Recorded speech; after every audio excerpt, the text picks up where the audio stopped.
All right, it is 7:08 PM on November 7th, 2023. We'll call to order this regular meeting of the Reading Board of Education. The first item of business is the consent agenda, which is approval of minutes from October 3rd and October 24th.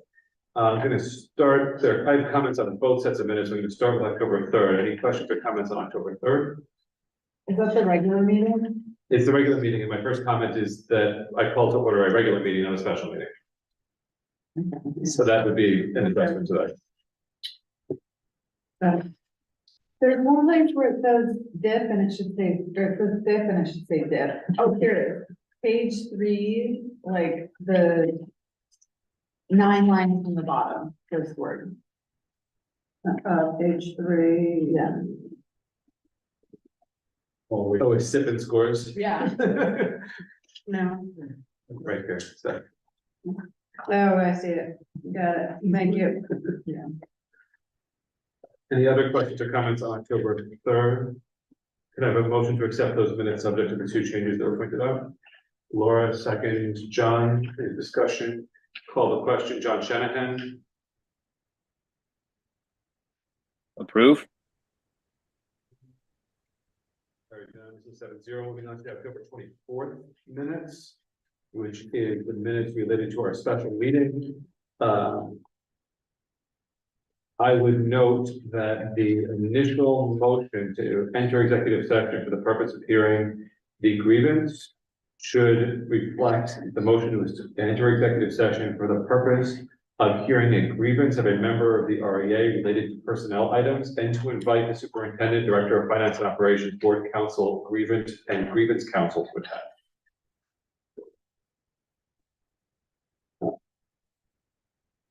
I would note the meeting exiting executive session at 7:03 and recessed for the purpose of attending the ER9 tri-board regular meeting and reconvene after that. Then the next motion, we have to include inviting the superintendent, director of finance and operations, and board counsel.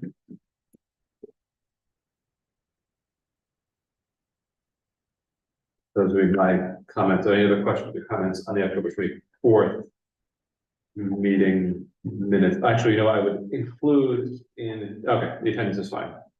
Anything else? We have a motion to accept the minutes other than those changes. Mike, second. Laura, any discussion? Seeing none, Mr. Shanahan, how do you vote? Yes. All approved. Motion carried unanimously. Thank you very much.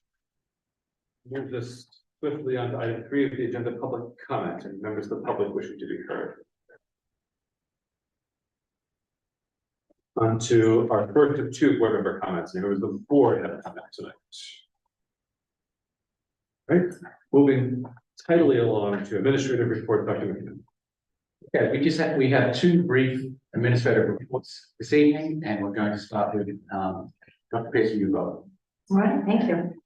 So the purpose of my report is to give you yet another update regarding the reading legislation and our activities here in Reading, specifically at Reading Elementary School. Dr. McKinnon and I recently had the opportunity to participate in what the state has referred to as a 1-to-1. It was technically 2 of us and 3 members from the State Department of Education, but it was a small group discussion that allowed us time, frankly, to tell them exactly what was in the waiver we submitted in February and ask that they refer to certain pages to answer the questions that they had.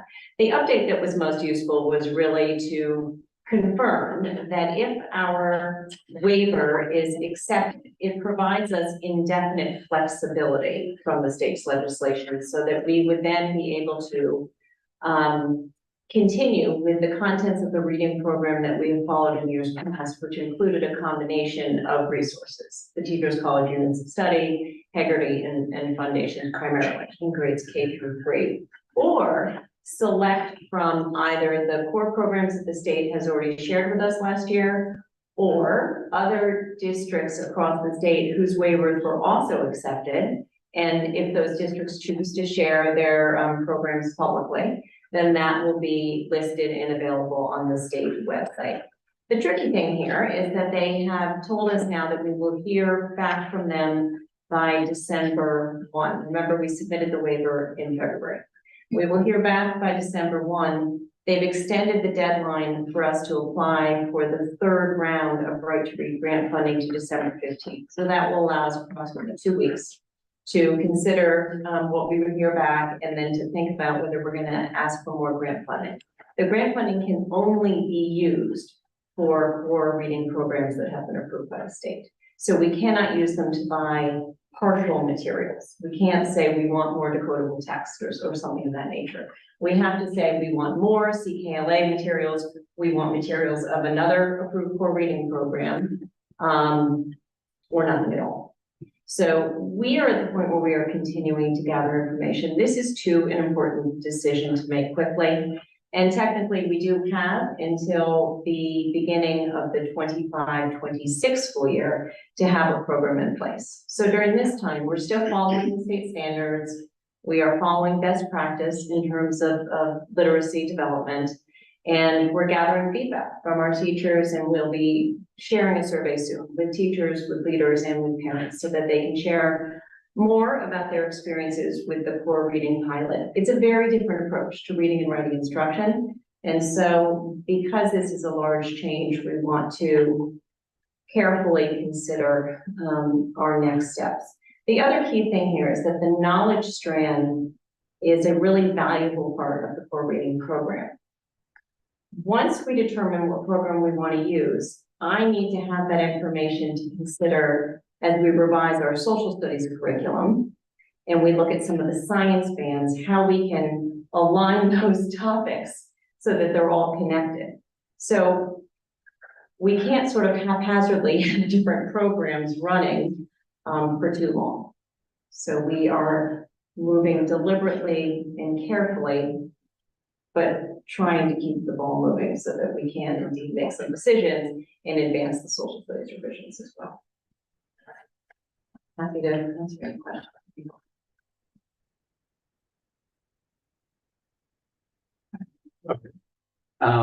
The only other administrator report we had this evening was from our Director of Finance, who as usual is multitasking on another assignment at the moment. But perhaps we can take a short recess on the administrative reports. Sure, we can circle back to administrative reports and handle the rest of those in a few moments. Board committee reports. I think we can pass the facilities committee report. I think it's going to come up in a few minutes. All right, there are no further committee reports. It brings us to discussion and possible action. And there are two items on here. One relates to a collective bargaining issue, which is the Reading Support Staff Association contract, and the other is capital plan. And what I'd like to do is look for unanimous consent to table support staff association contract for the purpose of taking capital plan first and switching the order. And so if there's no objection to switching the order, we'll do so, and we'll take up item 7B in advance of 7A and talk about the capital plan. Dr. McKim?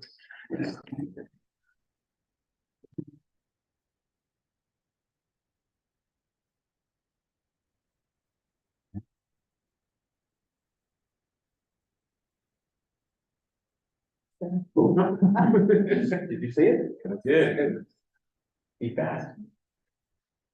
Like I'm you different. I think you have to like, You tried it.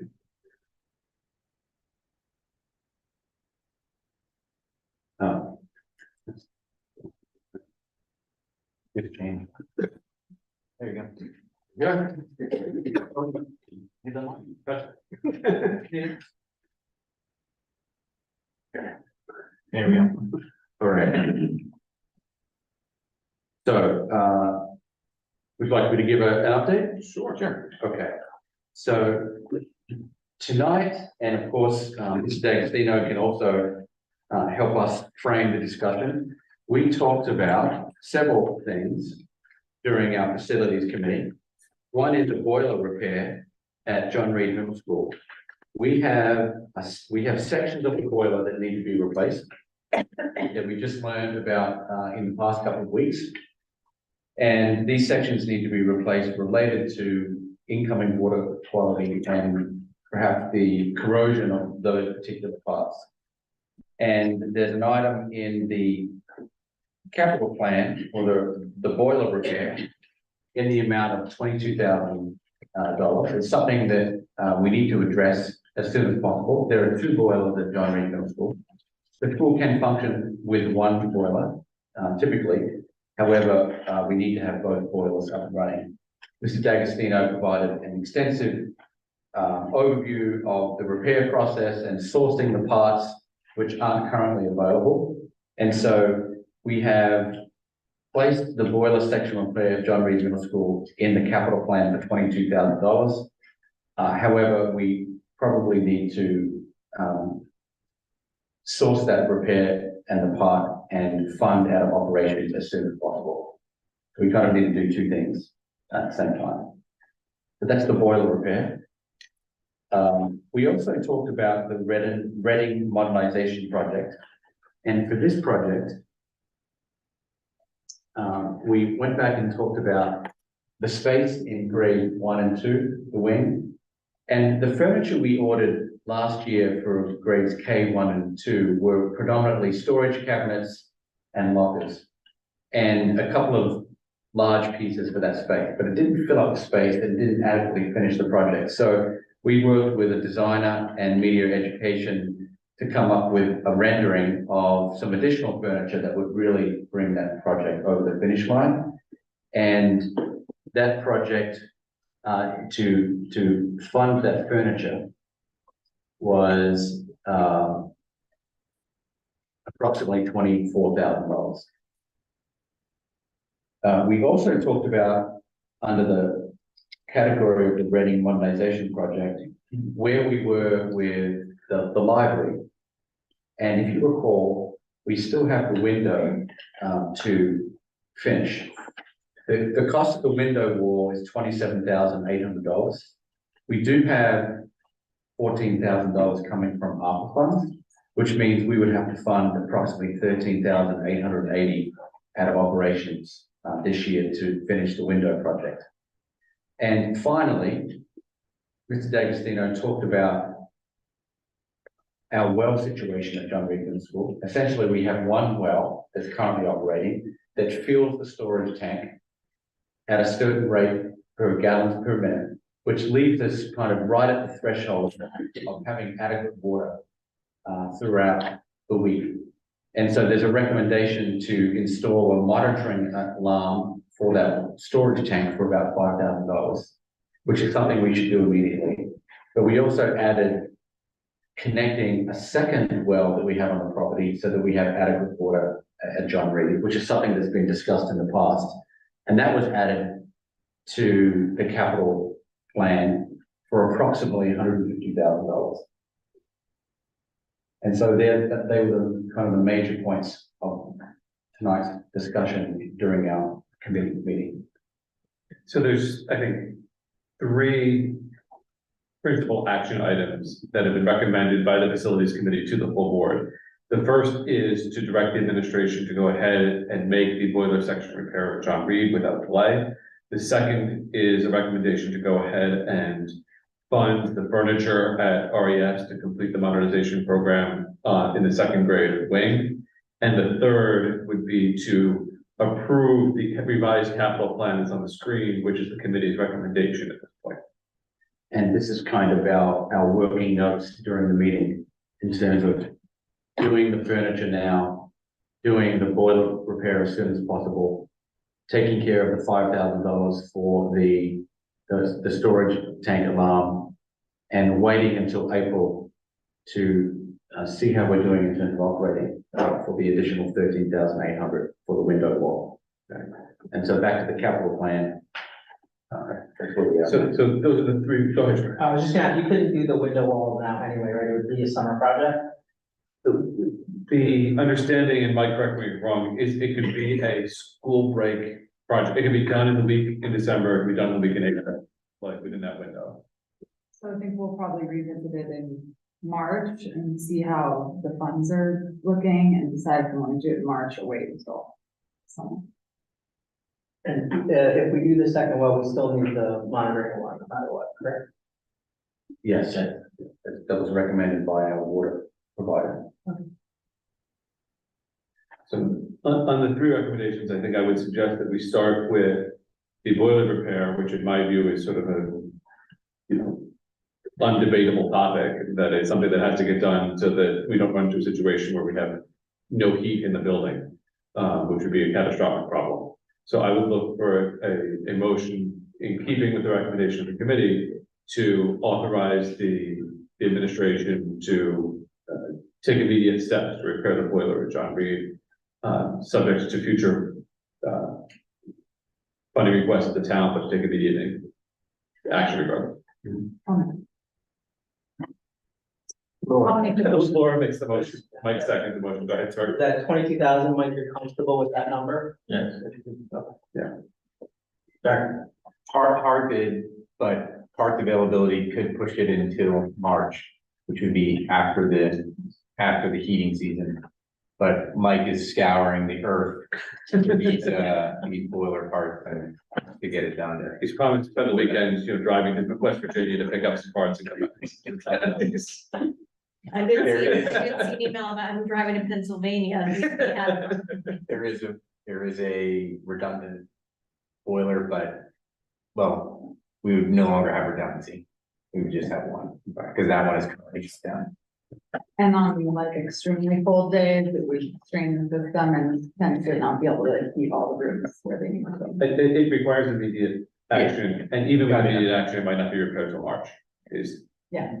Something, so, the motion was made by Laura, was seconded by Mike, if there's no further discussion, we'll call the question, starting with John remotely. Yes. In favor, motion carries unanimously. And so then that would bring us to the second recommendation of the committee, which is to authorize the administration to fund the purchase of additional furniture at RES to complete the RES modernization project at an amount not to exceed $25,000. Motion from Laura, second. Mike again. Any discussion on this issue reasonably understood? No further discussion on this item. We'll take the question, starting with John Shanahan. Yes. In the room in favor. Motion carries unanimously 7-0. That brings it back around to the capital plan itself. You can switch the screen. Yeah. And so this is the capital plan that if approved, would be presented to the town's long range financial planning committee in the next 10 days or so. And would reflect the current position of the board and its administration with respect to capital planning. Are there any questions or comments on the recommendations, John? Just what are the two asterisks? They're numbers that aren't firm.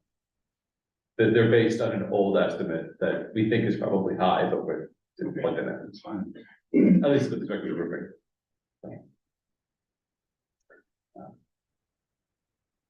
If there's no additional questions or comments on that, I would look for a motion to adopt the capital plan as recommended by the Facilities Planning Committee. Laura, second. Mike, keeping it consistent. Trying to help you, son. That's, Yeah. all right. If there's no further discussion, we'll call the question on this item, starting with Mr. Shanahan. Yes. Favor?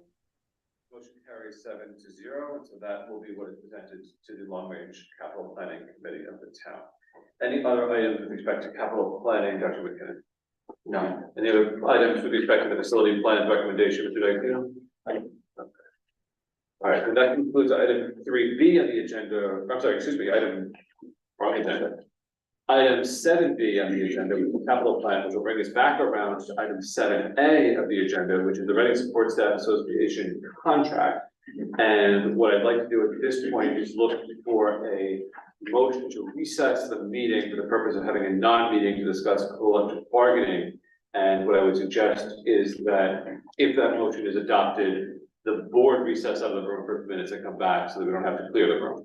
Can I have that motion to recess? Mike, second. Laura, if there's no objection, the board will stand in recess at 7:28 p.m. subject to the call of the chair. And I'm going to turn the live stream off and bring Mr. Shanahan